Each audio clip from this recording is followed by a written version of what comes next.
Welcome. Well, what I'd like to talk about today is the idea of total war, not the video game, right? So, the idea of total war versus the idea of limited war, and I want to look at a couple of examples, case studies throughout history, throughout European history, a little bit of American history mixed in there too.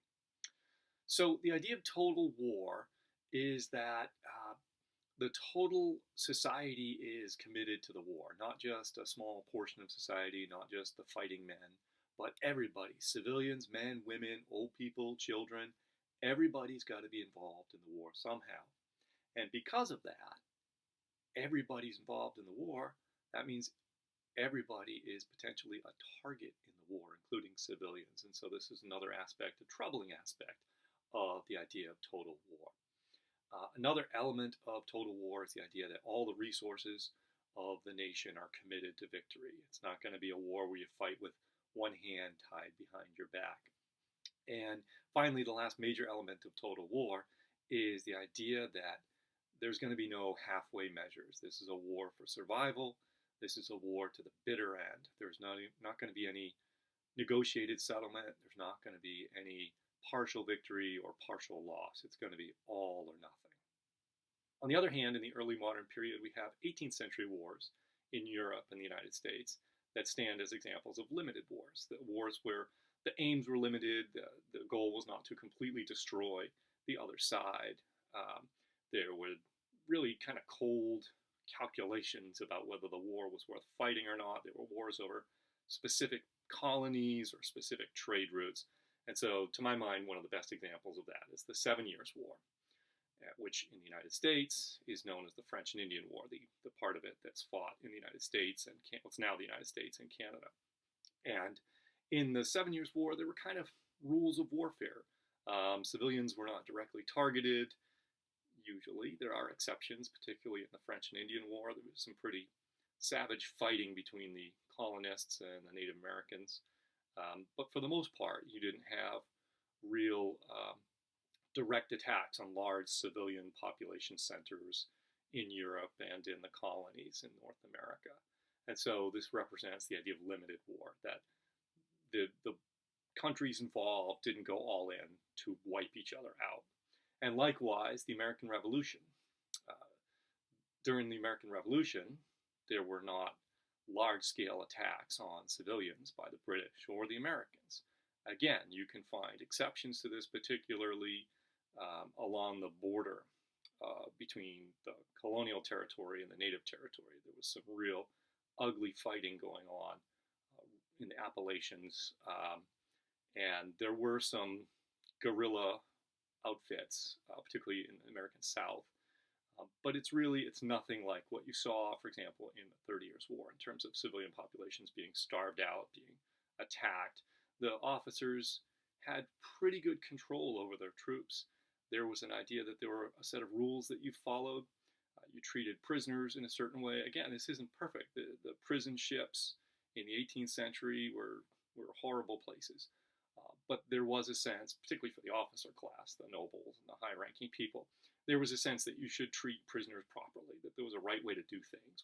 When a garrison surrendered, they should be allowed to retain certain honors and sometimes even retain their weapons if they accepted certain terms and conditions. And so there were rules, and there was not this. There was a sense of boundaries. There was a sense you don't go outside these boundaries. In the French Revolution, at the end of the 18th century, you start to see not so much the idea of attacking civilian populations in an orchestrated way, although the Reign of Terror definitely gets at this, the idea that people who may be supporting the counter-revolution are traitors and deserve to be killed. There's absolutely examples of civilians being rounded up and executed by the revolutionary government. But I want to talk specifically about something called the levée en masse. And this is the idea that everybody in France has a duty to support the revolution and support the war. If they're a young man, it's their duty to volunteer for the military. If they're not a young man, if they're older, or if they're not physically able to fight, or if it's a woman, the idea is you are supposed to support the war effort through manufacturing uniforms, doing your best to grow food, to give psychological support, encourage young men that you know to join, and to really get behind the war effort. Now, the flip side is, on the other side, I should say, is the idea of resistance to the French revolutionary armies that you see in Russia.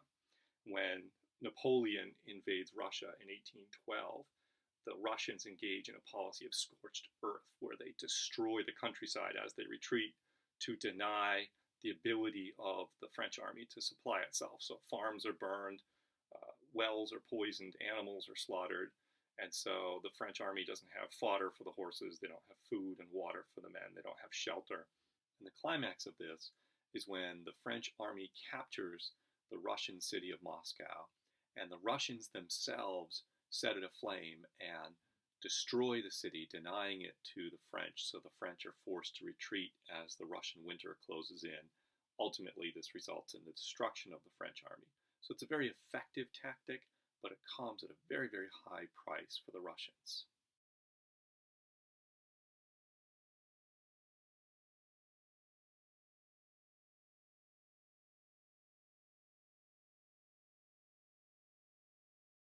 Now, in the American Civil War, at the beginning of the war, there's a sense that there are rules to be followed, that civilians should be treated in a certain way, prisoners of war should be treated in a certain way. And for the most part, this remains intact, especially early in the war, but towards the end of the war, you definitely start to see some fraying of this social contract or agreement or whatever you want to call it that both sides adhere to, that prisoners are supposed to be treated a certain way and civilians are supposed to be treated a certain way. And so conditions in some of the prisons deteriorate poorly. The most infamous prison, probably during the Civil War, in the American Civil War, is a prison called Andersonville, where numbers, thousands of Union soldiers are living under terrible conditions, and many, many of them die, starved to death, or shot by guards. And in fact, the commandant of the prison, Colonel Wirtz, is put on trial after the war and executed. But for the most part, there was an attempt by both sides to treat prisoners well. Now, the big exception to that is when the Union begins to recruit African American soldiers, and the Confederacy says that they will not accept the surrender of African American soldiers or their white officers. So here you start to see a crossing of that boundary.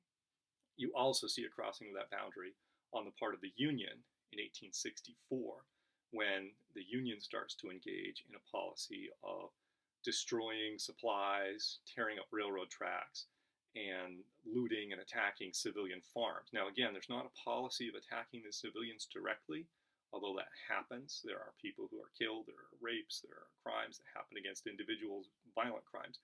But that's not a policy of the Union Army. What is a policy, though, is looting the farms and destroying the farms and destroying the ability of the countryside to supply the army of the Confederacy, and destroying the morale, an attempt to destroy the morale of the civilian population. The idea that if the civilian population no longer wants to fight the war, then the Confederacy will be forced to surrender. Now, likewise, in the American Civil War, another aspect of total war is the idea of the draft. Early in the war, the Confederacy needs to draft men because they just don't have the manpower to go on all volunteer force. The North resists for a while, but in 1863, the North drafts men, brings them into the war against their will. Very unpopular. In New York City, there's huge draft riots, which transform and take the place of racist riots, attacks on African Americans in New York City. But the idea is that everybody's going to get behind this war effort, whether they want to or not. You also start to see the suppression of dissent in the North, where people who support the South can find themselves in a lot of trouble with the government, even though they are, in theory, exercising their right to freedom of speech. The idea is dissent is not going to be tolerated, that you need to have a unified population behind the war effort. World War I, some people say that this is the first total war. In a lot of ways, of course, this is a war for survival. You see the destruction of the German Empire, the Austrian Empire, the Ottoman Empire, the Russian Empire, all destroyed in the war. So absolutely, this is a war for survival, meets that criteria. The idea that the civilian population is behind this, absolutely. You have women working in factories. You have rationing in all the European powers because there's such food shortages. You have a total commitment of manpower, particularly countries like France and Germany.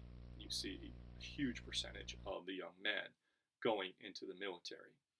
It does lack some aspects of the idea of total war in that although you definitely can find attacks on civilians in Belgium, there are some examples of the German army attacking civilians. For the most part, this is really exaggerated during the war, the attacks on civilians. So there are indications, however, that this is starting to become more acceptable. Late in the war, the Germans launched bombing raids on London using Zeppelins. They can't reach it with their airplanes. They don't have the range. And this is really shocking to people at the time, that a civilian center would come under attack, an area very far from the front lines. So you're starting to see signs of this. So does it qualify as a total war? I think most historians would say yes, but there are a few places where it's maybe a little bit outside of that definition. And of course, the classic example, the best example, or the worst example in some ways, of total war is World War II. War where you have complete dedication of the civilian population, the resources of the country to winning the war.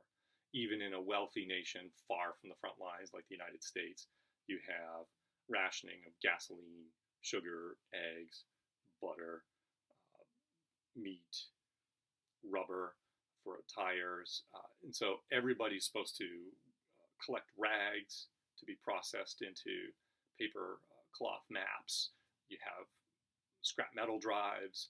You have vocational students carving three-dimensional model airplanes for anti-aircraft gunners to use to practice so they can recognize the silhouettes of friendly and enemy airplanes. And of course you have the draft. And unfortunately, you have the specter of civilians being seen as an essential part of the enemy's war effort and therefore as a legitimate target. And so you have the German terror bombings and the London Blitz, which are first condemned by the Allies, but by later in the war, the Allies are bombing German and Japanese cities with the same ferocity. Of course, we have the Holocaust and attacks on civilians that are seen as ideologically seen as somehow less than the master race. And you see this, of course, on the part of the Nazis, and you see this in the part of the Japanese Empire in Asia as well, where Chinese or Filipinos or Koreans are seen as less than the Japanese from a racial perspective. So the idea of total war is related to the idea that in order to win the war, you need to completely commit. In some cases, in World War II, there's also an ideological component to total war. The idea that you need to destroy the enemy because you're better than them. And you see a glimmer of that, for example, in the 30 Years' War. You see that in earlier times, but it really, unfortunately, really bubbles up in the 20th century, where you get this sort of intersection of racism, of social Darwinism, of extreme nationalism, and it makes this really toxic brew that makes some people think that it's not only necessary to destroy the enemy, but good to destroy the enemy. So there's a question that I would pose, which is total war sometimes necessary? Is total war sometimes even good? Should we have negotiated a peace agreement with Hitler or with the Japanese Empire in World War II in order to bring an end to the war? If they had offered to retreat back to their borders, would that have been a good peace to make? I would argue probably not. There are times perhaps when there's something that needs to be destroyed. You could say, am I representing that level of fanaticism to say that here's an evil empire that needs to be destroyed? Well, that's where you get to the idea of cultural relativism. Do I judge a culture only by its own standards, or are there cultural absolutes? Do I judge that culture by an absolute standard and say they are wrong and this culture needs to be destroyed and rebuilt in a different manner? But that's something you have to decide as a historian, as a citizen in a democracy. Do you believe that there are times when total war is justified, despite the fact that it can be horrific? Or are there elements of total war that may be justified and elements that aren't? In a sense, you could argue that limited war is almost less moral than total war, because the limited wars that we look at in history are kind of these calculated kind of schemes, these logical decisions to use war as an instrument of policy to secure a little bit of something here, a little bit of something there. And so you could argue that, in a sense, that's even less moral than saying, all right, here is a cause that's worth fighting in, and everybody needs to get behind this cause. So it's a complex subject, and so I hope I've got you thinking about some aspects of that, again, both as a historian and as a citizen of the United States, perhaps, or of the world, to think about when is war justified and what type of war is justified. As always, thanks for watching.